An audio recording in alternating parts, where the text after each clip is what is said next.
آپ کا وزیر اعظم آپ کے ساتھ۔ وزیر اعظم عمران خان کی عوام سے ٹیلی فونک گفتگو۔ وزیر اعظم عمران خان عوامی خدمت اور عام آدمی کی فیڈ بیک کو سب سے زیادہ اہمیت دیتے ہیں۔ وزیر اعظم کا عوام سے براہ راست رابطے کا یہ سلسلہ جاری ہے۔ اسی رابطے کو جاری رکھتے ہوئے گزشتہ اتوار کی سہ پہر آپ کا وزیر اعظم آپ کے ساتھ پی ٹی وی پر براہ راست نشر ہوا۔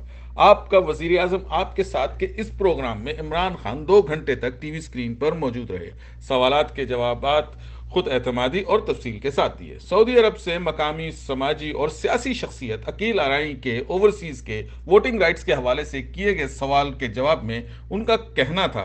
عقیل ارائیں پوچھتے ہیں سوچی کہ اوورسیز کو ووٹنگ کا کب تک جو عمل ہے وہ کمپلیٹ ہو جائے گا؟ دیکھیں ہم 2 چیزیں کر رہے ہیں، ایک الیکٹرانک ووٹنگ مشینز، اور اس کے اوپر ہم بہت آگے نکل چکے ہیں۔ بس صرف ہم نے اب الیکشن کمیشن کو کنونس کرنا ہے کہ اس کے علاوہ جب بھی آپ الیکشن کروائیں گے، الیکٹرانک ووٹنگ مشینز کے بغیر آپ الیکشن کروائیں گے پاکستان میں، ہمیشہ جو ہارے گا وہ کہے گا جی دھاندلی ہوئی۔ وہ جب جیتیں گے ٹھیک ہوگا الیکشن، لیکن جب وہ ہاریں گے تو دھاندلی ہوئی۔ اس لیے ایک ہی اس کا راستہ ہے، تو ایک تو وہ ہے، اور دوسرا جو ہمارا 90 لاکھ اوورسیز پاکستانی ہے، اس کا ماڈرن ٹیکنالوجی کا استعمال کرتے ہوئے ہماری کوشش یہ ہے کہ ای ووٹنگ کروائیں۔ اب اس کے اوپر ٹرائلز کر رہے ہیں، ہمارے نادرا کے ہیڈ آئے ہوئے ہیں طارق ملک، ان کے اندر بڑی اس چیز میں وہ صلاحیت رکھتے ہیں کہ وہ کون سا سسٹم ہم ڈیولپ کریں تاکہ ای ووٹنگ ہو سکے۔